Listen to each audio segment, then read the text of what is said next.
네, 안녕하세요. 자, 오늘 4월 3일 유튜브 또 국고정 시작하겠습니다. 네, 또 오늘도 우리 이제 김승엽 의원님께서 함께 해주셨습니다. 반갑습니다. 네, 반갑습니다. 김승엽입니다. 네, 안녕하세요. 자, 꽃피는 이 시기, 우리 지금 벚꽃이 이제 만개했더라고요. 맞습니다. 좀 보셨나요? 네, 오면서도 지금 벚꽃을 굉장히 많이 보고 왔는데 이런 시기에 우리는 역시나 정치인들은 지방선거를 앞두고 열심히 또 지역에서 활동을 하고 있습니다. 자, 아마 이번 주 주말이면 여의도 벚꽃길은 아주 만개하고 사람들도 다 몰릴 것 같아요. 벚꽃 축제가 언제부터인지 아세요? 제가 있었던 은평은 오늘부터 시작하는 걸로 알고 있습니다. 내일이 메인 무대인 걸로 알고 있고, 네네. 그리고 아마 전국적으로 지금 가장 이제 벚꽃 시즌이 이제 결정기에 맞이했기 때문에 네. 전국적으로 이제 행사를 하고 있지 않을까라는 말씀을 드립니다. 아, 여의도 벚꽃 축제는 오늘부터 시작이네요, 또. 오늘이에요? 네, 오늘부터 해서 7일까지 한다고 합니다. 그럼 또 도로가 또 한동안 또 이제 통제를 하겠네요. 네, 아마 차 없는 거리로도 이제 통제를 할 텐데. 맞습니다. 자, 여의도는 참 조금 통제가 필요할 것 가끔 필요할 것 같은데 같습니다. 필요할 것 진짜. 같습니다. 네. 그 차량 오부제도 지금 시행하고 있지 않습니까? 네.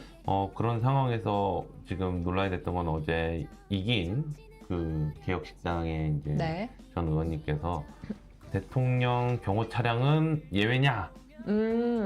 공직자들과 국민은 힘든데 네. 라는 말씀을 해주셨습니다. 좀 어느 정도 공감하는 부분도 있습니다. 그거에 대해서. 네. 아, 대통령 오부제, 그러니까 대통령실 차량뿐만 아니라 사실상 국회도 지금 뉴스 기사가 떴더라고요. 맞습니다. 아니, 국회의원들 차량도 사실 해당이 되는 거거든요. 맞습니다. 네, 출입을 하면 안 되는데 거기 이제 관계자로 보이는 사람이 인터뷰를 한 내용이 기사에 나왔습니다. 다 알고는 있지만 안내도 하지만 국회의원들 차량을 통제를 하기는 힘들다. 방안이 없는 거죠. 네. 법적 제재 사항이 아니거든요. 그거는. 안내를 했으면 사실 의원실에서 이걸 챙겨야 되는 거거든요. 아니 근데 이거 저는 갑자기 든 생각인데 민주당 정권의 이재명 정부에서 추진한 건데 민주당 의원님들은 지켜야 되지 않습니까 이거? 아, 맞습니다. 사실 그것도 맞고 적어도 민주당 의원들 그다음에 그러니까 전체적으로 그러니까 국회의원들이 솔선수범해서 보여줘야 되는 거거든요. 근데 지금 이 국회의원들은 거의 이 통제 밖이죠. 네. 통제를 할 수 없는 이 세계 밖으로 나와 있다는 건데 그러면 이 국민들은 뭡니까 지금? 맞습니다. 실질적인 그 피해를 보는 건 저는 국민들이라고 생각을 합니다. 네. 그리고 일반 공직에 계시는 분들, 네. 일반 공직에 계신 분들 대한민국 국민이시니까요. 네. 가장 큰 피해를 받고 계시지 않을까라는 말씀을 드리고요. 음. 저는 민주당에 말씀하고 싶습니다. 민주당에서 정치하시는 분들에게는 이재명 정부에서 추진하는 거니까 명심명픽을 얻기 위해서라면 적극적으로 차량 오부제에 참여해야 되지 않을까. 그것도 대통령실이 먼저 솔선수범해야 된다. 맞습니다. 네, 자 솔선수범하지 않고 국민들에게만 다 떠넘기고 국민들만 피해 보게 하는 이 지금 차량 오부제 도대체 누구를 위한 것일까? 라는 말씀을 저도 드리면서 오늘 근데 또 뜻깊은 날이기도 해요. 좀 저의 애도의 마음을 가져야 되고 차분하게 네. 오늘이 4월 3일 제주 4.3 사건 희생자 추모 기념일 그 추모를 해야 되는 기념식이 있었는데 저는 딱 이 말씀을 드리고 싶어요. 역사에는 좌우가 있으면 안 된다. 그리고 역사는 제대로 된 시각으로 바라봐야 한다. 그러니까 특정 그 정파에서의 논리가 네. 당연하듯이 사실로 받아들여지면 안 된다. 그리고 그 현장에서 저희는 그 참호판 현장을 직접 경험해보질 못했지만 네. 내려오는 뭐 사실관계에 맞춰서 저희는 교육을 받아야 된다라는 말씀을 저는 꼭 드리고 싶습니다. 네. 자, 우리 오늘 또 애도를 표하면서 네. 또 시작하도록 하겠습니다. 아, 괜히 마음이 무거워지네요. 네. 네, 이런 것들은 사실 정치적으로 이용할 게 아니거든요. 맞습니다. 네. 네. 그래서 애도할 건 일단 애도하면서 어느 정도 조사가 필요한 것들은 조사가 필요하고 또 그 피해를 입으신 분들에게는 마땅한 대우를 또 해드리면서 해야 된다고 생각을 하고 있습니다. 아니 저는 그 우리 예전에 문재인 대통령이 영화 보고 원전을 다 중단시키셨잖아요. 네. 근데 이재명 대통령이 영화를 봤는지 안 봤는지는 모르겠으나 네. 우리 제주 4.3 사건 때 현장에서 진두지휘를 하셨던 우리 박 대령님에 대해서 훈장 서원을 취소를 검토한다라는 이야기를 일전에 제가 한번 언론 기사로 본 것 같습니다. 근데 저는 정말 대통령이야말로 이런 역사적인 시각이 중립적인 위치에 있어야 되고 사실에 입각한 그 역사관을 갖고 계셔야 되지 않을까라는 말씀을 좀 드리고 싶습니다. 아, 네. 자, 우리 오늘 또 4.3 사건, 제주도 4.3 사건에 대해서 잠깐 이야기를 나눴습니다. 자, 오늘은 우리가 이제 어제 안내내 원래 인천이랑 강원을 좀 말씀을 맞습니다. 드렸습니다. 네, 근데 빼먹을 수 없는 또 사건이 생겼습니다. 전북. 네, 지금 김관영 네, 이 제명에 대해서 한번 좀 살짝 다루고 넘어가야 될 것 네, 같아요. 좋습니다. 네, 자, 어제 한 언론 기사에 따르면 이제 김관영 전북지사가 지난해 11월 초였죠? 네, 지난 11월 초에 11월쯤에 네, 전주 한 식당에서 기초강력의원들, 뭐 도당 청년들하고 다 같이 식사를 했다고 합니다. 자, 근데 그 자리에서 이제 끝나고 대리비로 현금을 68만 원을 직접 건넸다고 합니다. 지갑에서 꺼낸 거죠. 이제 68만 원 현금 들고 다니시는 분도 계시는구나 싶습니다. 네. 자, 근데 이제 그 장면이 CCTV에 딱 포착이 됐어요. 그러면서 이제 이게 퍼져나가서 하는데 이에 대해서 일단 의원님 좀 들어보셨을까요? 뉴스를 통해서 봤고요. 그리고 가장 중요한 거는 CCTV도 봤습니다. 보셨어요? 그대로 네, 봤는데 지갑에서 꺼내주신 게 아니라 아니 갑자기 수행원이 검정색 백팩을 갖고 오시더라고요.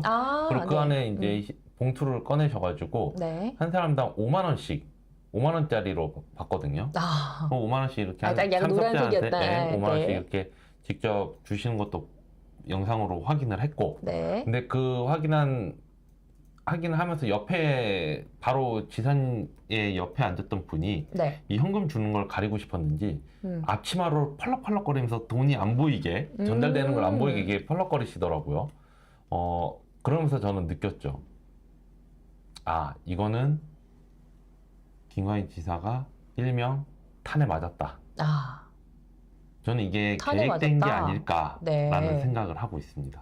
그러니까 김관영 지사는 그러니까 후배들, 선배 정치인으로서 네. 후배들에게 이렇게 대리비나 택시비 하라고 이렇게 준 건데, 네. 제가 이 정치인들이 그게 문제예요. 후배 생각하는 마음, 선배로서 이렇게 지급을 했지만 이게 저희 정치인들은 공직선거법 위반, 그리고 공직선거법 내에서 이게 정치자금법 위반으로도 갈 수 있거든요. 네, 맞습니다. 그러다 보니까 굉장히 행동을 조심했어야 되는데 그날 흥이 겨우셨는지 좀 이렇게 지급이 되는 사건이 발생돼서 제보가 되고 그러고 나서 이제 긴급 야밤에 민주당이 회의를 열어가지고 네, 자 이제 그거 제명이 되었죠. 네, 맞습니다. 이제 그렇게 해서 좀 제명이 된 사건인데 우리 이제 이 사건에 대해서 조금 깊게 한번 파보도록 하겠습니다. 네, 자 김관영 전북지사 당연히 다시 해소하였다고 하고 있습니다. 그런 식으로 주장을 하고 있고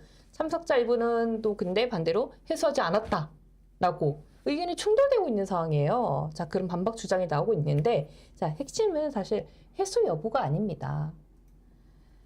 공직자가 아까 의원님 말씀하신 것처럼 공직자가 현금 봉투를 살포를 했냐 안 했냐 지금 그게 공직선거법 위반 소지가 있는 건데 의원님 이거에 대해서는 조금 더 구체적으로 한번 말씀해 주시겠어요? 맞습니다. 그래서 말씀드린 것처럼 그겁니다. 회수를 했냐 안 했냐가 중요한 게 아니라 돈을 줬냐 안 줬냐. 그리고 돈이 회수를 했다라는 말 자체가 이미 줬다라는 거를 인정을 하게 되는 거거든요. 네. 그러다 보니까 이게 큰 문제가 발생이 됐고 제가 네. 아까 말씀드렸지만 뭐 탄에 맞았다 이렇게 말씀드렸는데 네. 이 탄에 맞았다는 표현이 저는 왜 말씀을 드렸냐면 이 내부에서 이게 분명히 나온 거란 말이죠, 제보가. 네. 그러니 이 상대편에 있는 전북도지사를 준비하는 상대편에서 이제 네. 이거를 회심의 카드를 쓴 거 아닐까. 그리고 아까 10월이었나요? 11월? 11월이라고 네. 지금 나와 있습니다. 11월에 네. 있었던 사건이 네. 지금 3월 말, 4월 초에 이 사건이 이제서야 경선이 시작되고 지방선거가 다가와서 이제 이게 알려졌다? 명확히 저는 상대 진영에서의 계획된 행동이 아닐까라는 맞습니다. 생각을 이 말씀드립니다. 내부 안에서 문제죠. 또 조금은 맞습니다. 상대라는 게 막 국힘까지는 아니고 맞습니다. 분명히 그 네. 민주당 당내 이제 문제라고 저는 말씀을 드리고 그리고 이분이 지금 어디 지역입니까? 전북지사입니다. 네. 다른 전북은 사실 우리 국민의힘이 좀 약한 곳이죠. 어쩔 수 없이. 네네 근데 이건 내부 싸움이 되게 강성으로 지금 이루어질 거예요. 네. 맞습니다. 그래서 자, 내부적으로 누군가가 들고 있다가 이제 선거 앞두고 퍼뜨렸다. 그러니까 저희 일전에 그거 있잖아요. 이건 지금 68만 원, 5만 원, 5만 원이었는데 네. 우리 만우절날 저희가 장난한 거 이야기 들으셨죠? 네. 제가 당해서 네. 그대로 손주아 의원님한테 했던 거. 그렇듯이 정치인은 이 돈에 대해서 굉장히 예민하고 민감합니다. 맞습니다. 행동 하나하나, 발언 모든 게 다 예민하기 때문에 정말 평상시에도 법을 어느 정도 숙지하고 계셔야 되는데 김광현 지사가 왜 이런 당연히 아실 만한 행동을 하셨을까라는 안타까움이 좀 있습니다. 그러니까 좀 흥에 겨웠을 맞습니다. 것 같다라고 의원님 추측하시는 거죠. 그 5만 원 받으시니까 거수경례 하시는 분들도 있더라고요. 아이, 근데 흥에 겨워도 68만 원은 좀 가했죠. 맞습니다. 네, 그냥 어쩌다가 뭐 10,000원, 20,000원 정도 뭐 내 생각을 할 수 있는데 5만 원은 대리비가 만약에 5만 원이라면 그러니까 그 지역에 사는 사람들일 텐데 뭔가 전북에서 무슨 뭐 충청도에서 온 것도 아니고 맞지 않습니까? 맞습니다. 그러니까 저희 같은 경우는 지금 5만 원씩 줘도 이게 이게 그렇죠. 단돈 10,000원도 네, 문제예요. 네, 사적인 네. 자리에서는. 맞습니다. 근데 저희 정치인들은 경조사 때 굉장히 야박하다는 소리 많이 듣잖아요. 네, 저희 네. 법적으로 5만 원만 할 수 있거든요. 그리고 그러니까 축의금, 조의금 5만 원만 할 수 있고 거기에 뭐 화환까지 하면 합쳐서 10만 원을 넘으면 또 안 돼요. 그렇기 때문에 정말 우리 5만 원 낼 때 저희도 죄송스러운 마음이 이렇게 하는데 이게 경조사도 아닌 자리에서 5만 원이다. 이거 위반 소지가 명확하다라고 네. 말씀을 드릴 수밖에 그러니까 일단 없습니다. 대리비 제가 다시 말씀드리고 싶은 건 대리비 자체가 5만 원 자체는 이 말이 안 되는 거죠. 10,000원, 20,000원도 문제가 될 뿐더러 맞습니다. 당연한데 5만 원은 우리 뭔가 이 정말 의도가 확실히 보이지 않을까. 네. 5만 원이 10만 원 되고 10만 원이 이제 20만 원 되는 이런 상황입니다, 사실은. 그럴 수도 있는 상황이고 네. 안타깝습니다. 네. 아셨을 텐데. 아, 뭐 이게 안타까울 게 뭐가 있나요? 이제 공직선거 아니 초보도 아니고 전북 지사입니다. 그걸 국회의원을 2번 하셨어요. 네. 또. 아니 국회의원 하시고 지사까지 하신 분이 어떻게 이거를 모른다고 생각하시면 그러니까 아차하는 순간 이미 이렇게 날아가는 끝난 겁니다. 거거든요. 맞습니다. 네. 자, 그래서 이제 날아가신 이제 김관영 지사. 네. 한 보도에 따르면요. 이 김관영 지사 측근들이 이제 식당에 CCTV를 발견하고 영상 삭제를 부탁했다고 합니다. 자, 근데 이게 만약 사실이라면 증거인멸 의혹으로 볼 수 있지 않을까요? 영상 삭제를 요구했으면 증거인멸입니다. 네, 의혹이 이제 아니라 저는 인멸이라고 저는 말씀을 드릴 수 당사자가 한 게 있습니다. 아니라 측근이 했어도 이건 증거인멸입니다. 맞습니다. 네. 그리고 그 측근이 누군지도 이제 우리가 밝혀봐야 되는 내용이지만 애초에 영상 삭제를 요구를 하면 안 되는 거거든요. 네. 그죠? 그래서 이제 그런 이제 한 보도 다른 내용으로 봤을 때 네, 증거인멸 의혹까지 볼 수 있다. 왜냐 영상을 삭제를 부탁한 것 자체가 그 자리에서 이미 지급이 됐다. 맞습니다. 라는 거를 인정한 거죠. 맞습니다. 네. 이게 잘못이라는 건 안 거고요. 맞습니다. 자, 그래서 이제 민주당 내에서 4월 1일 날짜였죠. 4월 1일 날짜. 그 또 밤 9시에 긴급으로 국회에서 이제 한 30분에 걸쳐서 긴급 최고위원회를 열었다고 해요. 자, 그때 만장일치로 김관영 지사를 제명 조치를 했습니다. 자, 그런데 4월 1일 제명 조치 이후 바로 다음 날, 자, 이 지사는 김관영 지사가 뭘 했는지 아십니까? 뭐 어떻게 아우. 하셨죠? 자, 이 제명에 대한 효력 정지 가처분 신청을 했습니다. 이건 완전 마지막 몸부림이거든요. 네. 자, 의원님 생각엔 좀 이렇게 제명 조치를 내리는데 제명 조치에 대한 또 남의 일인 양 민주당이 꼬리 자르게 하는 것도 웃기고, 그쵸? 그 다음에 한 번도 아니고 이처럼 버젓이 동봉투가 오가는 상황인데 이 상황에 대해서 또 어떻게 보시고 가처분 신청한 거에 대해서는 어떻게 보시나요? 일단 가처분 인용이 음. 요즘 여의도 정치권에서 많이 활용이 되고 있는 것 같습니다. 근데 저는 이 건 같은 경우는 명확하게 문제가 있는 점을 가지고 제명을 했기 때문에 인용이 될 것 기각이 될 것 같다라고 저는 말씀을 드리고 싶고요. 제가 보기에는 김원진 아까부터 제가 탄에 맞았다 말씀을 네. 드리는 게 민주당 내에서 제거를 당한 겁니다, 결국.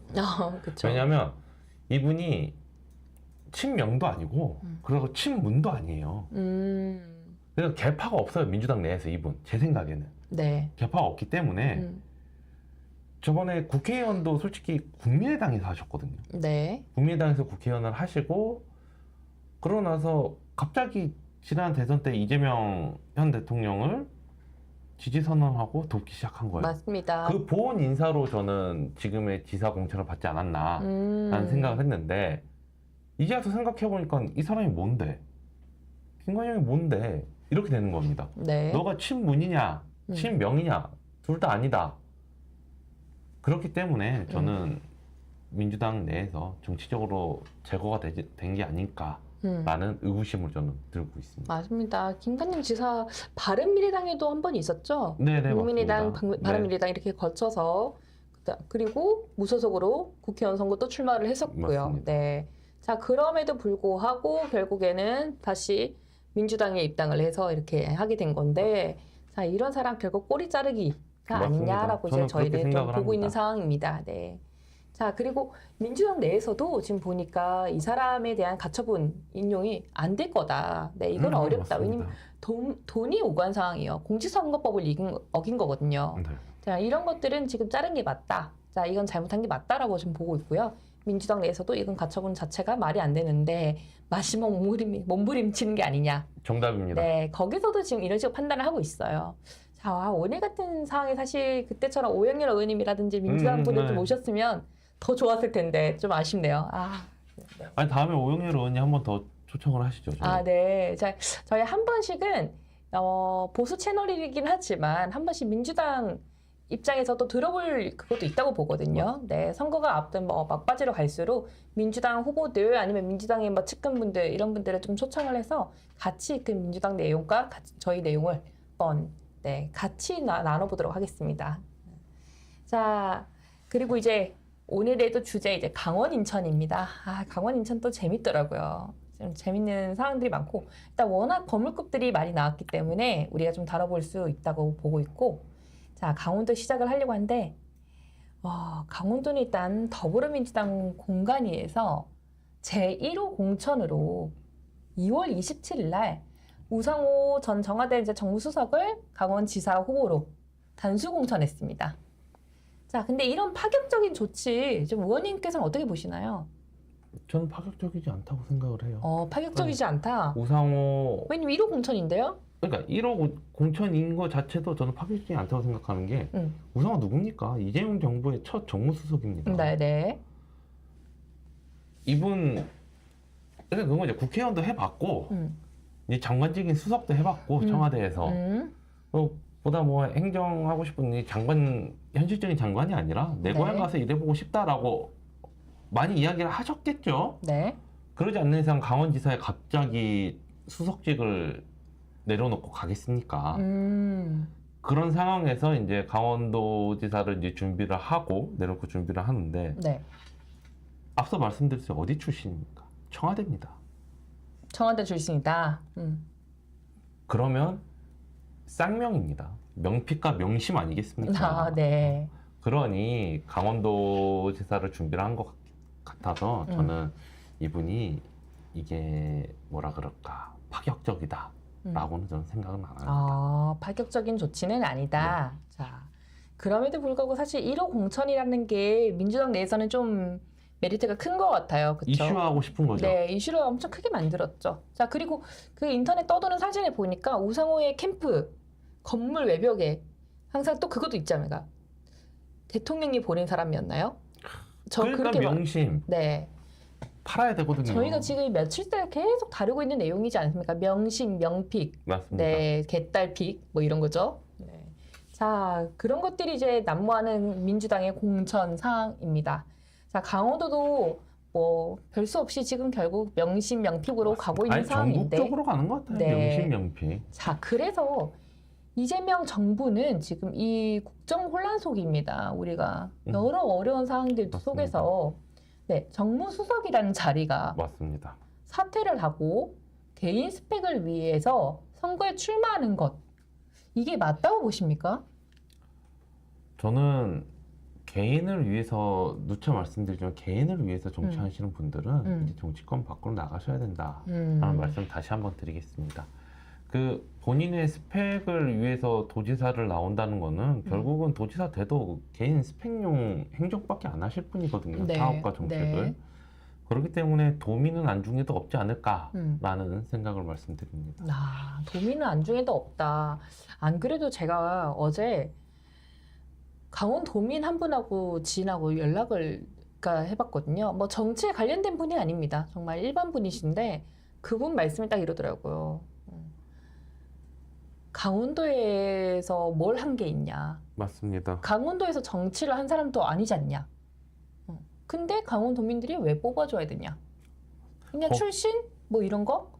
애초에 이제 그런 걸 바라질 않는 거죠. 제가 어제 이제 요즘 이렇게 이동을 하면서 요즘 대중교통을 굉장히 많이 이용을 하거든요. 네. 제가 대중교통을 타면서 이동을 하면서 이제 유튜브 쇼츠나 언론 뉴스 기사들을 이렇게 보는데 MBC에서 조사를 한번 나갔나 봐요, 현장에.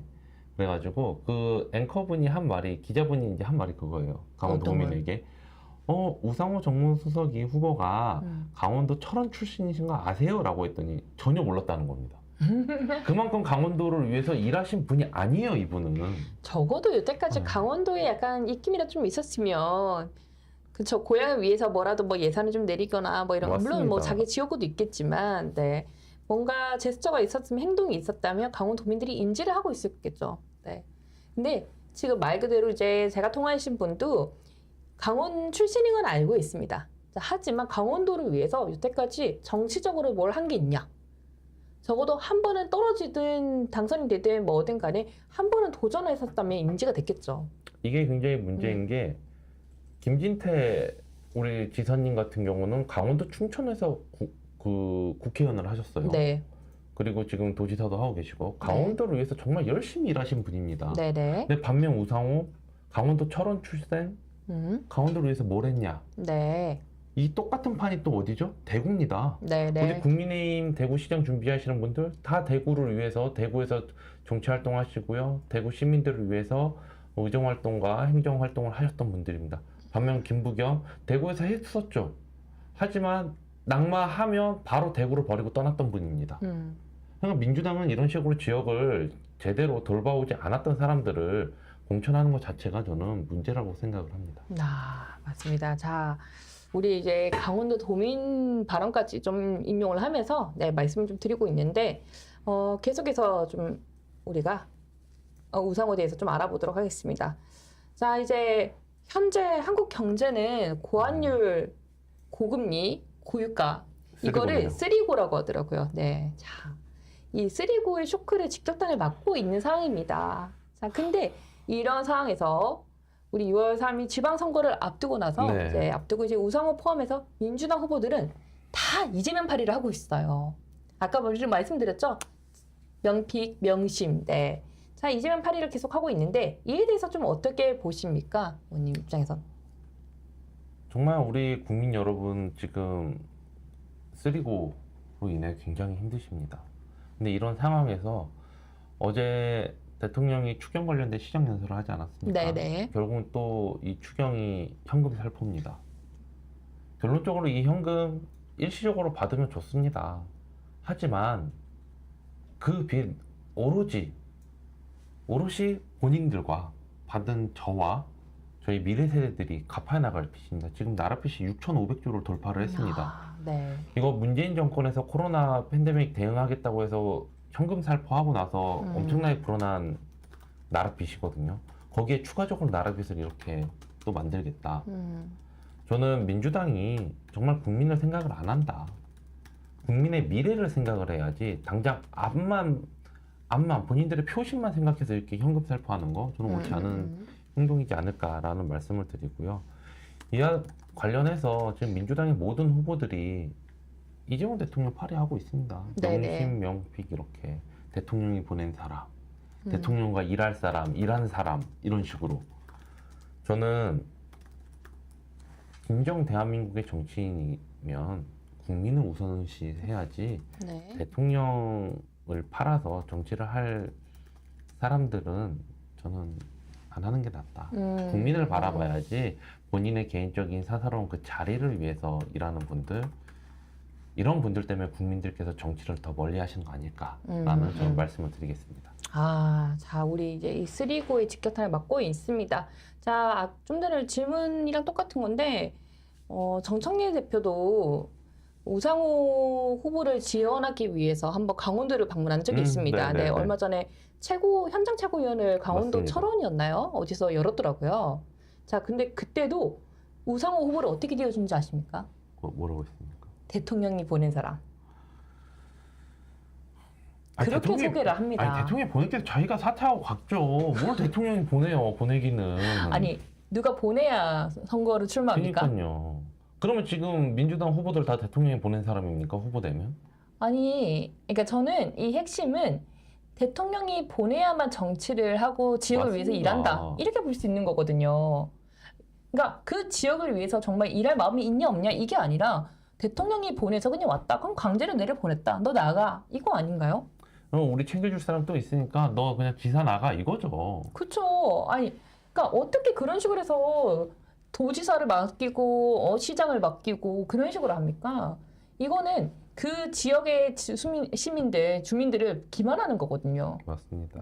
그러니까 이런 식으로 하니까 또 내려와서 일을 또 돈을 또 이렇게 막 사업을 고액 후원하는 업체에 또 사업 주고 자기들끼리 잘 먹고 잘 살고 뭐 이러는데 우리 국민들 다 죽어나고. 맞습니다. 자, 그렇게 계속 되풀이 반복이 되고 있습니다. 의원님께서 말씀하셨던 우리 추경 이야기도 살짝 한번 해보고 갈게요. 네. 자, 이 추경이라는 추경은 저희 지자체에서도 많이 해봅니다. 뭐 1차, 2차, 1년에 한 번, 두 번, 많으면 3번까지도 하게 되는데 물론 추경 필요하거든요. 돈이 당장 예산이 없을 때 그 다음 예산을 추경해서 좀 이제 채워줄 수 있을 때 더 채우는 거고, 정말 필요한 사업이 있는데 수요자가 더 막 늘어났다 갑자기. 뭐 예를 들면 저희 이제 출산율이 올라가고 있지 않습니까? 맞습니다. 네, 저희 중구도 출산율이 올라감에 따라서 어쩔 수 없이 추경을 좀 해야 되는 상황이었거든요. 왜냐면 출산 정책에 의해서 뭐 이제 임산부 혜택을 주는 뭐 예산이라든지 이런 것들, 그다음에 뭐 접종을 100일에 주사를 맞아야 되는데 100일에 주사가 100명을 예상했는데 갑자기 150명이 됐다. 그럼 50명을 더 추가로 해야 되지 않겠습니까? 자, 이런 거 필요하거든요. 근데 지금 이 선거를 앞두고 꼭 해야 될까? 민주당이 제일 못된 게 선거를 앞두고 한다는 겁니다. 선거를 앞두고 꼭 현금 살포가 이루어집니다. 네. 그러다 보니 정말 이게 정치적 의도가 다분하다. 그리고 결국 이 현금 살포로 본인들이 표심을 더 얻지 않을까라는 생각이 빠져 있는데, 저는 정말 이 현금 살포는 법적으로 어떻게 좀 만들어놔야 될 것 같습니다. 이게 왜냐하면 선거 때마다 이렇게 현금 살포하면 나라 곳간 열심히 채워넣으면 뭡니까 우리 보수 정권이. 이렇게 좌파 정권이 들어서는 순간 나라 곳간 다 거덜납니다. 지금 환율 보십시오. 지금 1,500원 넘으면 무슨 나라가 망할 듯이 그렇게 민주당 난리치더니 이제 와서 한다는 말이 아직은 괜찮다. 그러니까요. 저는 이해할 수 없는 좌파 정권의 행보에 정말 치가 떨립니다. 아니, 보수 정권이 맡았을 때는 나라비 늘어난다고 난리를 치더니 맞습니다. 본인들이 맡으면 갑자기 뭐 돈이 없던 돈이 뚝딱 생기나 봅니다. 돈을 뭐 만들어냅니까 갑자기? 돈을 벌어오지도 못하는데 돈이 어떻게 생깁니까? 맞습니다. 네. 그러니까 옛날부터 이런 말이 있죠. 좌파가 정권을 맡으면 나라 곳간이 완전히 거덜나고 보수 정권이 맡으면 그래도 어느 정도 이제 곳간이 조금 다시 쌓이는. 그러니까 이게 계속 반복되고 있는 거거든요. 보수는 열심히 해가지고 돈을 일단 축적을 시키려고 하는데 미래 세대들을 위해서. 근데 좌파는 계속 그걸 씁니다. 맞습니다. 아니 그러니까 오죽하면 그거죠. 우리가 열심히 보수 정권이 곳간을 채워놓고 그 곳간을 채우느라 우리 국민 여러분의 삶이 좀 힘들 수는 있습니다. 네. 하지만 장기적으로 봤을 때 그 잠깐의 힘듦이 우리 자녀들, 미래 세대들을 위한 힘듦인데, 좌파는 이 잠깐의 행복을 위해서 대한민국의 존망의 길을 지금 가려고 하고 있는 거예요. 나라를 망치게 하는 거거든요. 베네수엘라가 왜 망했습니까? 현금 살포하다가 망한 거 아닙니까? 결론적으로. 맞습니다. 저는 대한민국이 좌파가 이렇게 좌파의 현금 살포가 자리를 잡으면 대한민국은 정말 이제 제2의 베네수엘라 이상급으로 가지 않을까. 저는 이 두려움에 앞서고 있습니다. 우리 꽃고정을 지금 시청하고 계시는 시청자분들께서도 이 정권에 정말 화를 확실히, 그러니까 소리를 내주셔야 됩니다. 그러니까 포퓰리즘 정책이 다 좋은 게 아니거든요. 내가 혜택을 받을 수 있는 건 정말 일시적입니다. 맞습니다. 10만 원, 20만 원 받고 미래에 내가 100만 원, 200만 원 토해내야 되는 거거든요. 맞습니다. 10배, 20배, 진짜 뭐 그 정도까지, 30배까지도 토해낼 수 있는 상황인데, 그러니까 일시적으로 좋아할 게 아니라 추경은 확실하게 정말 필요한 곳에 맞습니다. 네, 적소해서 쓸 수 있도록 그런 정부가 될 수 있도록 계속 소리를 내주셔야 됩니다. 네. 자, 그래서 우리 지방자치단체에서도 똑같거든요. 저는 제가 기초원을 하면서 제일 화가 났던 게 매칭 사업. 맞습니다. 자, 서울시에서 내려주는 사업, 정부에서 내려주는 사업들은 거부를 못 한다는 겁니다, 거의. 우리 지역에 비슷한 사업이 있어서 이미 하고 있는 것들이면 우리 정부가 5를 준다고 우리가 500만 원 준다고 우리가 500만 원 내고, 그러니까 5대5 사업 이런 것들 500만 원 돈 아닙니까? 그 500만 원이면 사실 다른 데 또 쓸 수 있는 거거든요. 그리고 왜 예산을 줄 만큼 또 무조건 다 써야 된다 이런 압박감. 맞습니다. 저 그거 너무 싫거든요. 아니 사실 제가 있었던 은평에서는 그런 매칭 사업들 오영렬 의원과 제가 열심히 논리적으로 이야기해서 부결시킨 건들이 좀 몇 가지 있거든요. 아, 진짜 훌륭하신 저희는 의원님들이세요. 무조건 매칭 사업이라고 해서 해야 한다? 말도 안 된다. 우리 구 현실에 맞지 않으면 하지 않는 게 정답이다. 라고 해서 올해 26년도 예산안 심사할 때도 네. 모 부서가 찾아왔어요. 언니 이걸 해야 되는데 도와주십시오. 해서 확인을 해보니까 이게 네. 이미 은평에 들어온 게 아니라 예산이 편성이 되면 들어올 수도 있다라는 거예요. 온다도 아니고. 맞습니다. 저도 그런 걸 많아요. 네. 그렇기 때문에 저희는 그랬죠. 예산이 없는데 이걸 해봤자 앞으로 추후에 인건비랑 운영비가 더 많이 든다. 네. 그래서 오영렬 의원님과 같이 함께해서 미팅비를 전액 삭감을 해버렸습니다. 저희는. 그래서 결국 그 사업은 부서에서 올라오지 않았습니다.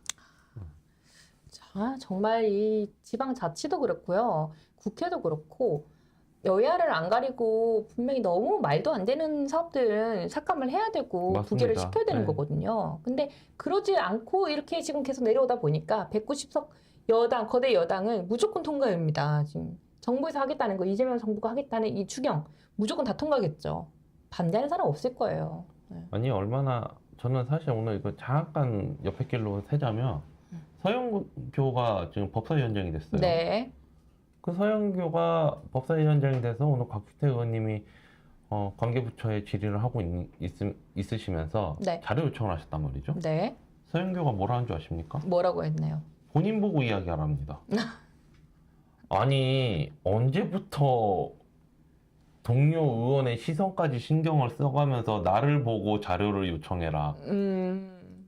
저는 이런 진짜 권력 오래 못 갑니다. 그 있었을 때 권력의 자리에 계실 때 양보하고 미덕을 보여야지 후에 더 깨끗하시지 않을까라는 말씀을 드립니다. 자, 우리가 조금 이제 결이 샜는데요. 추경 이야기를 하다 보니까 또 열받아가지고, 그쵸? 맞습니다. 특히 저희도 지방자치에서 다 추경을 해본 사람으로서 너무 열받더라고요. 네. 그래서 추경 단어에 좀 불끈해서 이렇게 주제가 살짝 샜습니다. 네. 죄송합니다. 자, 다시 우상으로 돌아가 보도록 하겠습니다. 네. 자, 우상은 논란 끊이지 않고 있습니다.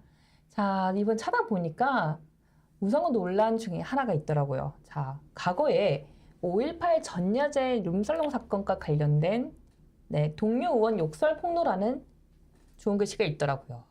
혹시 유명하죠. 전 네. 동료 의원 욕설은 몰라도 그 룸살롱 사건은 들어봤거든요. 유명하게 네, 계속 회자되고 있는 이야기잖아요.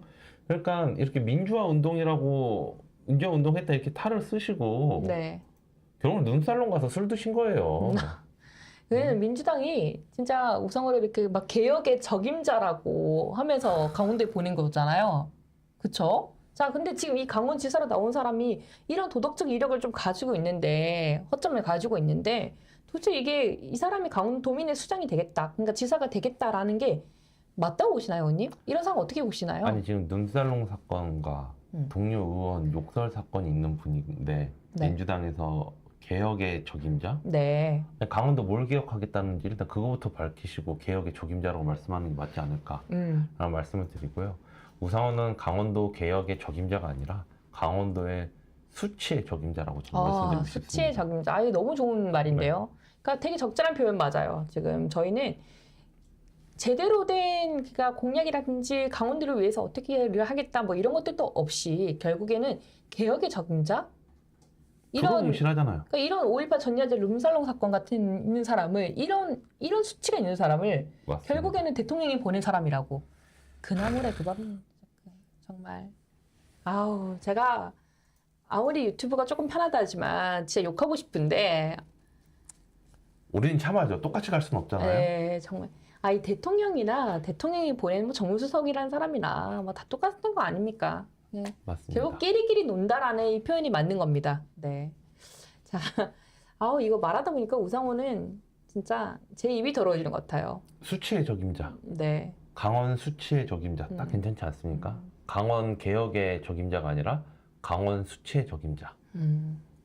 자, 우리 이제 강원도 이야기를 이제 조금 마무리를 하면서 인천으로 넘어가 보도록 하겠습니다. 네, 좋습니다. 인천도 우리 서울에서 또 가까운 바로 옆 아니겠습니까? 맞습니다. 네. 자, 인천도 되게 중요한 곳이고 되게 거물급들이 나왔다고 지금 이목이 좀 쏠린 곳이죠. 네. 자, 인천의 1대1 본선 대진표가 빠르게 좀 확정된 곳이기도 합니다. 네. 그래서 전국적으로 이목이 좀 많이 쏠려 있는데요. 김승희 의원님 보시기에는 이제 수도권의 핵심이자 대한민국의 관문이죠. 네. 네. 인천시장 선거의 중요도는 좀 어떻게 보시나요? 저는 굉장히 중요하다고 생각합니다. 방금 말씀하신 것처럼 인천은 서울과 경기의 관문이거든요. 네. 그리고 대한민국의 관문이기도 하고 같은 생활권이거든요. 저희 수도권 이렇게 네네. 해가지고. 근데 이 인천의 민심이 굉장히 민감하고 빠르게 변하는 지역 중에 하나입니다. 그렇기 때문에 저는 소위 말해 이제 인천에서의 승패가 수도권 승패를 알 수가 있다. 라고 저는 말씀을 드리고 싶습니다. 자, 이제 인천의 승배를 알 수 있다. 우리가 이렇게 말씀해 주셨는데요.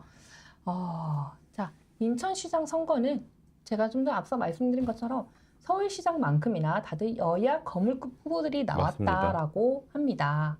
자, 3선을 노리는 국민의힘 유정복 현 인천시장님이 나오셨고요. 그다음 민주당에서는 민주당의 핵심이죠. 박찬대가 나와 있습니다. 자, 유정복과 박찬대의 싸움인데 자, 아무리 수도권이라지만 이런 무게감 있는 후보들이 특히 민주당 내에서는 박찬대가 나오게 된 이유가 무엇이라고 생각하십니까? 일단 박찬대 후보 자체가 인천 출신이시고 인천에서 정치를 계속 해오셨잖아요. 네, 맞습니다. 그리고 이제 민주당에서 생각하는 거물급 정치인이다라는 생각이 이제 인천시장에 도전장을 내신 것 같고 네. 민주당이 공천을 하신 것 같은데 네. 앞서 말씀드린 것처럼 인천은 우리 서울, 경기, 수도권 선거의 전초기지다. 근데 이 전초기지의 승기를 잡기 위해서 민주당이 박찬대를 전략적으로 공천한 게 아닐까.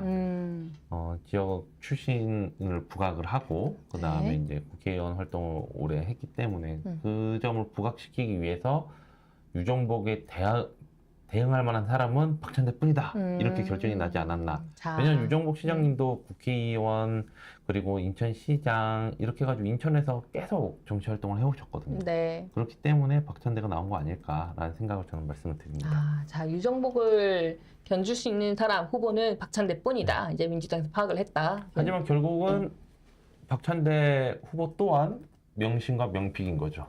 그렇죠. 네. 끊임없이 절대 빠질 수 없는 명심과 맞습니다. 명픽입니다. 네. 자, 그래서 이제 우리가 박찬대에 대해서 좀 계속 알아보도록 하겠습니다. 네. 자, 최근 여론조사 결과를 좀 보려고 하는데요. 우리 여론조사 한번 결과 띄워주시겠어요? 네.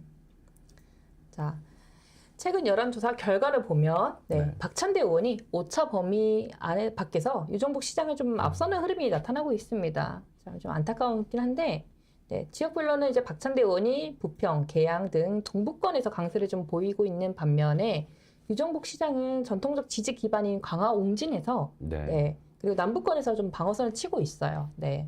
이에 대해서 의원님 좀 이렇게 여론조사 보시면서 한번 말씀해 주시겠어요? 네.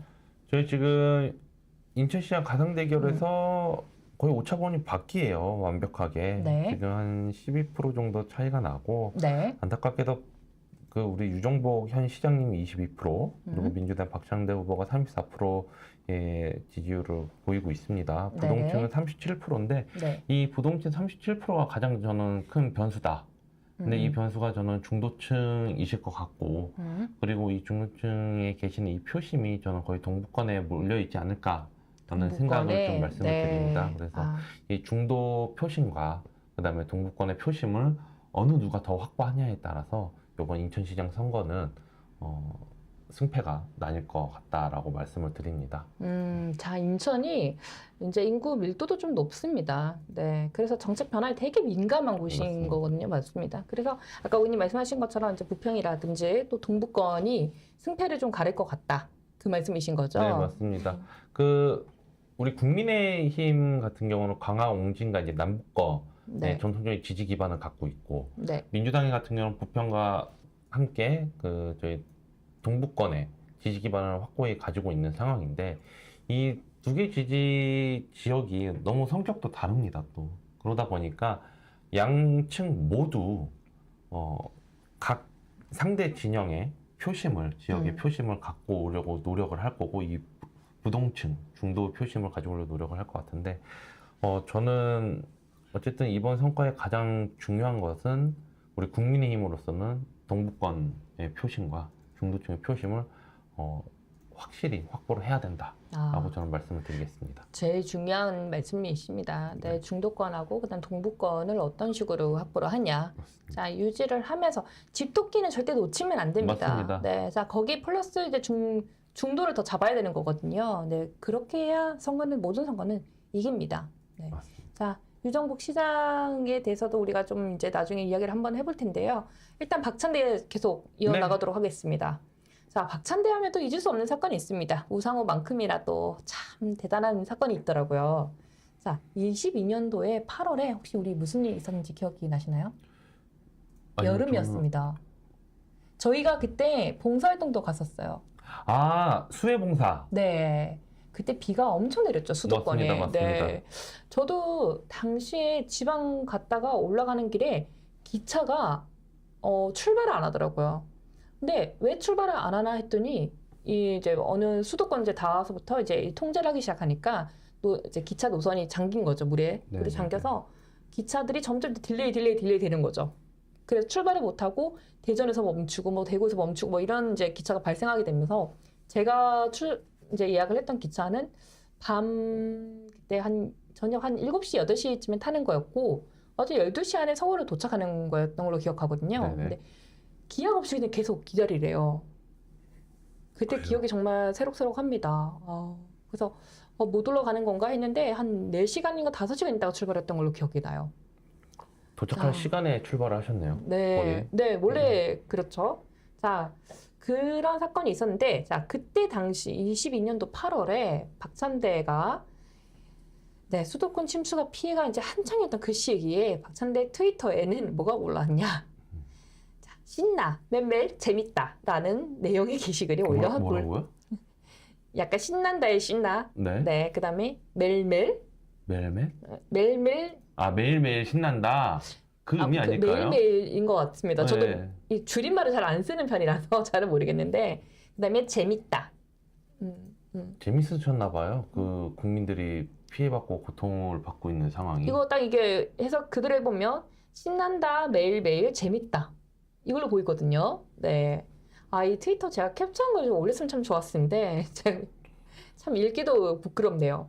자, 그 시기에 그런 트윗을 올려서 논란이 되기도 했었습니다. 이건 민주당 내에서 논란이 됐었거든요. 네. 아마 그 뒤로 삭제를 했었나? 아마 그랬던 것 같은데, 자, 당시에도 국회의원이었습니다. 박찬대는. 그런데 침수 피해와 관계는 아무리 없었다 하더라도 내용 자체가 그러한 시기에 그런 행동을 하는 박찬대, 지금 인천시장으로 나온 박찬대 후보를 어떻게 생각하십니까? 그럼 평가를 좀 해주십시오. 일단 인천 시민 여러분 잊지 마십시오. 이 사건은. 그게 가장 중요할 것 같습니다. 그리고 본인 지역구에 지역구가 아니어도 인천이라는 지역에 본인의 의정 활동을 하는 인천이라는 그 지역에 수해 피해가 일어났는데 이런 행동을 언행을 올리셨다. 저는 좀 안타깝게 생각을 합니다. 그분이 저는 어떻게 작성했는지는 모르겠지만 아니 정치인으로서 그런 행동을 하는 것 자체가 저는 참 안타깝다라는 말씀을 먼저 드리겠습니다.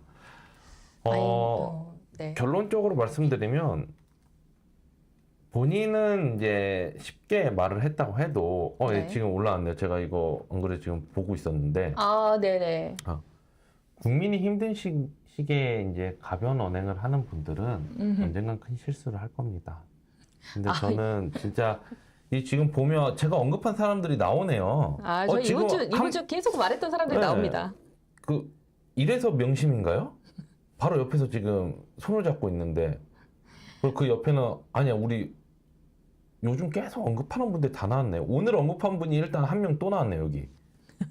서영교도 나왔고요. 자, 장경태 이제 뭐 민주당 소속이 아니죠. 아니 정말 저는 신날 수 있어요. 이렇게 웃을 수 있어요. 근데 이런 거를 지금 본인 지역구의 시민들, 인천 시민들은 국민적인 피해가 크고 고통에 시달리고 계시는데 올릴 필요가 있었나라는 생각을 해서 이분 뭐 하는 분인가 싶네요, 그냥. 왜냐면 뭐 명심 명픽이면 다 된다라는 이 논리 아니겠습니까? 결국에는 사실 인천시장으로 만약에 된다고 하더라도 비 오는 날 인천 시민들을 버리고 신나게 놀 사람 아닙니까? 저는 지금 이거 보면서 진짜 계속 지금 보고 있는데 네. 답답합니다, 이분들. 참 이제 안타까운데 참 이 사진만 보고 이 글만 봐도 우리가 이제 인지를 할 수 있습니다. 네네. 인천 시민 여러분들 유정복 시장님 뽑으셔야 됩니다. 진짜 인천 망합니다. 이러다가 신나게 놀다가 돈 다 쓰고 인천 맞습니다. 다 말아먹고 결국 인천 떠난 사람이거든요. 네. 국회의원일 때도 이 정도였는데 지금 인천시장, 인천 전체 총괄해야 되는 시장으로서 어떻게 하겠습니까 이거를? 응? 아유 신난다 매일매일 재밌다. 그 뜻이 맞겠죠? 맞습니다, 네. 맞습니다. 그 뜻일 것 같습니다, 저는. 이 사진의 속 사람들 다 문제 있는 사람들만 모아놓고 이거 박제해 시켜주십시오. 자, 우리가 박찬대 계속 이야기를 네. 해봤습니다. 박찬대 하면 또 정청래랑 재밌는 사건이 하나 있죠. 최근 사건입니다, 이거는. 네. 네. 자, 작년에 우리 여가부 장관 들썩들썩했죠. 여가부 장관을 이제 임명하는 과정에서 처음에 이제 강선우가 픽이 됐었습니다. 그죠. 네. 명픽이었죠. 근데 강선우 나오자마자 이슈가 터졌죠. 갑질 의혹. 맞습니다. 그때 당시에 이거 화면을 좀 봐야 되겠는데 화면 하나 띄워주시겠습니까? 네. 자, 민주당 내에서 이 사진을 보면 뭐 아시겠지만 박찬대가 강선우 자진 사퇴를 이제 유도하는 SNS에 글을 올렸습니다. 네. 그래서 민주당 내에서는 이제 이런 말이 나와요.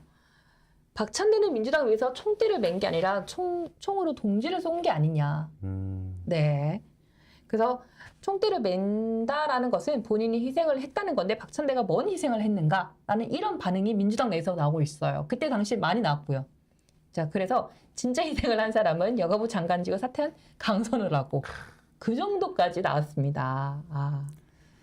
자, 근데 이제 이런 말이 오가는 상황. 자, 근데 박찬대와 그때 정청래 원래 당대표 싸움으로 한번 했었죠. 그 전에. 네. 자, 그런 감정이 있었던 건지는 모르겠으나 저는 그 감정이라고 생각을 합니다. 그 감정 연장선이 약간 이거야 아니었을까. 그때 정청래는 강선우를 보호하고 박찬대는 공격하고 이런 싸움이 있었거든요. 그래서 저는 이게 결국은 당대표가 정청래가 됐잖아요. 네. 박찬대 후보는 떨어지고. 네. 그러니까 앙금이 있을 거란 말이죠. 왜냐하면 후보들은 당연히 본인들이 될 거라고 생각을 했는데 떨어졌어. 네.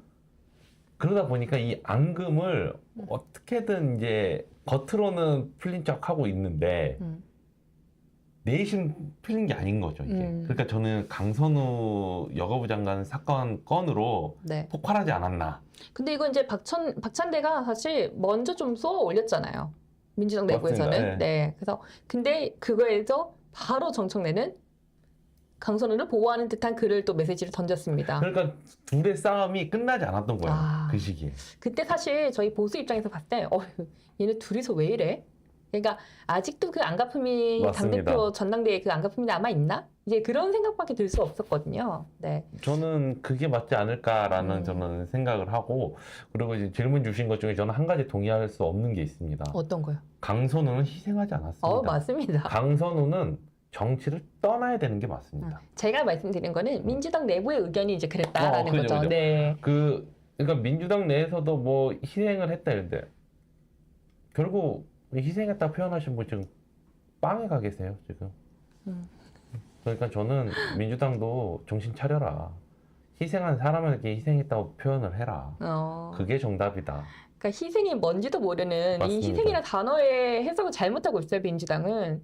자, 우리는 강선우도 희생한 거 아니고 한 게 아니고 정청래는 그런 사람을 옹호한 옹호했다. 것이고 박찬대는 나름대로 그때 옳은 말을 한 것입니다. 맞습니다. 자, 그럼에도 불구하고 박찬대와 정청래의 싸움이 있었다. 자, 그래서 내부에서 사실 박찬대는 이 희생을 희생을 한 게 아니라 그러니까 우리의 내부의 사람을 총을 쏜 거다라고 표현하고 있는데 이런 사람이 명심명픽으로 다시 뭐 인천시장을 나간다? 아유. 인천에 사는 민주당 당원들은 바보입니까? 맞습니다. 어쨌든 박찬대는 명심과 명픽으로 이어나가려고 할 거고 분명히 저는 이 사진을 올리지 않을까요? 어딘가에 이재명과 일했다, 이재명과 함께했다 이런 식으로. 내부에서 나중에 보십시오. 이제 본선거 들어가면요. 분명히 이 내부 안에서 인천 내부 안에서도 민주당 내부 안에서 박찬대를 이걸로 공격한 사람들이 많이 나올 거예요. 아니 항상 모든 문제는 저희 국민의힘에서 거론하지 않습니다. 민주당 자기네들끼리 물고 뜯고 싸우다가 이렇게 큰 사건으로 하는 게 우리 백현동 사건들도 그렇고. 맞습니다. 지금 굉장히 좀 많이 이제 나올 것 같은데 저는 재밌어집니다. 지금 광역단체장 선거가. 저희는 좀 지켜볼 필요가 있어요. 네, 맞습니다. 네, 아마 이제 저희가 말한 대로 분명 내부에서 내부 싸움으로 한번 번져서 이게 더 거론이 될 거다. 맞습니다. 확신하는 거죠, 의원님? 우리 100원 내기 할까요? 저희는 10,000원. 우리는 내기도 안 됩니다. 제가 말했죠. 정치인은 행동 하나하나를 조심해야 된다고. 저희 100원도 안 되나요? 네, 안 됩니다. 네, 알겠습니다. 근데 분명 확신합니다. 그쵸? 맞습니다. 네. 자, 앞서 띄워드린 내용만 보면 이제 박찬대는 보수 입장에서 보기에는 매우 깨끗하고 민주당에 어울리지 않는 사람이라고 봅니다. 네. 자, 근데 박찬대가 강선우보다 더 나은 사람일까? 절대 아닙니다. 맞습니다. 자, 박찬대 후보 논란은 하나 더 있습니다. 옛날 국회의원 당시에 보좌진 부정채용 정황이 있었더라고요. 그래서 조사를 받았고요. 네. 자, 과거 자신의 선거운동을 돕던 측근이 이제 감옥에 갔는데 그 감옥에 간 그를 또 도와준 지역구 사업가를 또 보좌관 채용을 했고 그 이후에 또 앞사람의 측근의 또 아내까지 뭐 비서관을 채용을 했다. 물론 능력이 있으면 누구나 채용을 할 수는 있습니다. 근데 이게 이해관계가 뭔가 얽히고 한 사람들을 계속 꼬리를 물어서 부정채용을 했다는 겁니다. 이것도 저희 내부에서 나온 거 아니에요. 부정채용 이런 이야기는요. 그러니까 국민의힘에서 나오는 게 아니라 민주당 내부에서 나오는 이야기입니다. 결국 그렇게 해서 조사를 받는 사건이 된 거거든요. 자, 국회의원들 보좌진 월급 뭘로 나옵니까, 의원님? 다 우리 국민 여러분의 세금이십니다. 네. 자, 그런데 이런 문어발식으로 부정채용이 이루어지고 있는데 우리 젊은 정치인 입장에서 부정채용 어떻게 보십니까? 부정채용 절대 있어서도 안 되고 해서도 안 되는 겁니다. 그리고 제가 말씀드리는데 아니 민주당에서 원래 오늘 이분이 굉장히 많이 언급이 되네요. 누구요? 우리 가족 채용의 시발점이신 분. 네. 아니 다 민주당에서 나왔어요 이렇게. 그러다 보니까 저는 이 민주당 내 이 카르텔이 무섭다. 이 카르텔은 뭐냐? 부정 카르텔이 너무 심하다. 그러다 보니까 자연스럽게 갑질도 나오는 거고 그러다 보니 자연스럽게 청탁도 오가는 게 아닐까라는 의구심이 저는 듭니다. 자, 오늘 우리가 쭉 살펴봤는데요. 전북부터 해서 그다음에 강원도, 인천까지 이렇게 살펴봤습니다. 자, 근데 여기서 정말 공통된 사항이 하나 있죠. 키워드가. 마지막에 우리 김승희 의원님께서 말씀해 주셨습니다. 민주당은 부정 카르텔. 맞습니다. 부정 카르텔의 유전자를 가지고 있는 민주당입니다. 우리 이 부정 카르텔 유전자를 가진 민주당 후보들이 지금 판세를 대통령이 보낸 명심과 명픽을 내세워서 후보를 자처하고 내려왔다고 하는데 다 결국 대통령이 보내지 않았으면 안 내려왔을 거다. 그냥 아니, 안전하게 진짜... 자기들 아마 대통령실에서 지금 청와대에서 그죠? 네, 정무수석하고 뭐 하고 그냥 국회의원하고 있었겠죠. 아니 저는 정말 이 지금 부정 채용을 하면서 든 생각이 아니 정원호 후보 보세요. 본인을 도와줬던 고액 후원금 냈던 업체한테 수익이 몇백억 내려가지 않았습니까? 국민 세금으로. 아니 근데 이 박찬대 후보는 이 부정 채용으로 국민 세금으로 급여 주면서 생색낼 거 본인이 다 내지 않았겠습니까? 나 네. 챙겨줬다. 이거 아닙니까? 저는 이런 부정 채용 솔직히 국회 우리 자주 다녀서 아시잖아요. 그 보좌진 분들도 보는데 이게 어쩔 수 없는 그 내부 인사 이동으로도 굉장히 많은 의원실의 보좌진님들이 진급하시고 막 그러잖아요. 네. 근데 저는 제가 아는 한 우리 국민의힘 같은 경우는 내부에서 굉장히 일 잘하시는 분들은 다른 의원실로 진급해서 가십니다. 그런 식으로 해가지고 새로운 길이 만들어지고 이러는지 이렇게 뭐 후원자의 뭐 가족이라든지 지인이라든지 이런 분들을 채용하지는 않거든요. 왜냐? 정말 국회 의정 활동하시면 전문성이 필요하시거든요. 그 맞습니다. 분야에. 네. 그렇기 때문에 저는 이런 부정 채용에 대해서 정말 전문성 없는 분이 국회에 들어가서 우리 국민의 세금을 거덜내고 있었다. 그게 민주당 의원실에서 나온 일이다. 이 부정 채용이 점점 늘어나는, 그러니까 부정 카르텔 유전자가 늘어날 수밖에 없는 것들이, 그러니까 민주당이 지금 점점 총선 때마다 계속 의석수가 이제 늘어나고 있지 않습니까? 네, 자 본인들이 감당 안 될 정도로 지금 거대 여당이 돼버린 거죠. 맞습니다. 자, 본인들이 잘해서가 아닙니다, 이건. 네, 물론 저희 국민의힘이 좀 부족한 것도 있었습니다. 자, 그럼에도 불구하고 이 거대 의석수가 된다 보니까 인력난이 온 거죠, 이제 또. 제대로 된 사람 보좌진들을 채용을 해야 되는데 그걸 이제 보좌진들도 사실 좀 개파가 어느 정도, 그러니까 정당성이 좀 있다고, 그쵸? 당파가 좀 있다 보니까 국민의힘에서 일했던 사람들이 데리고 올 수는 없고. 맞습니다. 네, 국민의힘이 일 잘하는 인재도 정말 많거든요. 네. 자, 근데 그 사람들 데리고 올 수 없으니 이제 외부에서 끌고 와야 되는데 외부에도 그래도 잘 찾아보면 뭐 주요한데, 뭐 일 잘하는 사람들 너무 많을 텐데 그런 사람들 다 제쳐두고 이제 본인의 지인, 뭐 후원자의 업체, 뭐 아내까지 이제 다 끌고 오는 상황이 된 거죠. 전문성 없는 분들이 있다 보니까 지금 국회에서 이제 민주당 의원님들이 그런 논리 근거 없는 말을 하는 거 아닐까 라는 저런 말씀드리고, 우리 대표적인 사건이 하나 있잖아요. 이모 사건. 우리 모 의원이 그랬죠. 이모 사건. 최근에 논란이 있었던 분이죠. 네. 뭐 네. 현지 누나한테 부탁할게 라고 했던 네. 그분. 저는 그거 아직도 잊지 못하고 있고요. 저희 오늘 근데 지금 동시 시청자분이 14분이세요. 저는 지금 이렇게 보면서 깜짝 놀랐던 게 14분 제가 지금 뭐 어느 분들인지 이렇게 딱딱 봐서 좀 언급을 해드리고 싶은데 제가 아직 이런 거는 잘 이제 모르다 보니까 네.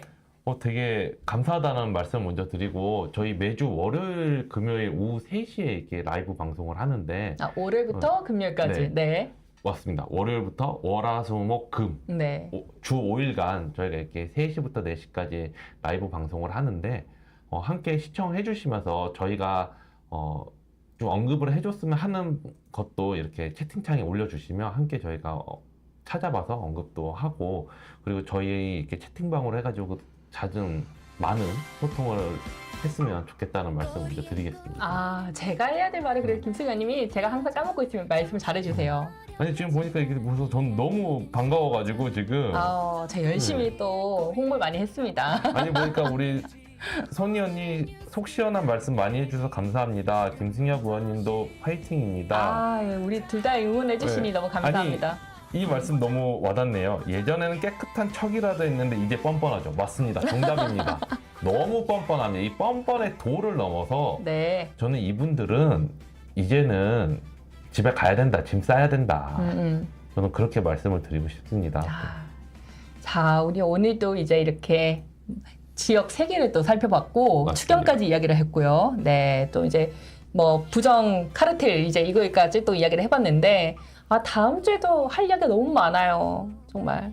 저희가 매주 이렇게 지역을 좀 선택을 해가지고 그 지역 선거 판세에 대해서 많은 이야기를 하고 있는데 저희 국민의힘이 잘못한 점도 많습니다. 국민 여러분의 회초리를 맞아야 되는 경우도 많은데 죄송한 것에 대해서는 당연히 저희가 죄송하다고 말씀을 드리고 앞으로 개선해야 될 것도 굉장히 많이 개선을 하겠습니다. 그러니까 한번 이번 선거에서 한번 믿고 한 번 더 맡겨주시면 어떨까. 왜냐면 제가 계속 말씀을 드리잖아요. 오늘 이 말씀 한 번 더 드리는 게 이 동시 그 시청자분들이 너무 많아가지고 말씀드리는데 저희 지금 지역에 15곳 지역에서 저희 현역 국민의힘 소속의 단체장님들이 도정, 그 다음에 시정을 보시고 계십니다. 근데 중단 없는 지역 개발을, 그다음 지역 발전을 위해서라면 끊임없이 운행하실 수 있게 그 운전대를 좀 우리 현 국민의힘 후보님들에게 맡겨주시면 어떨까라는 말씀을 드리고요.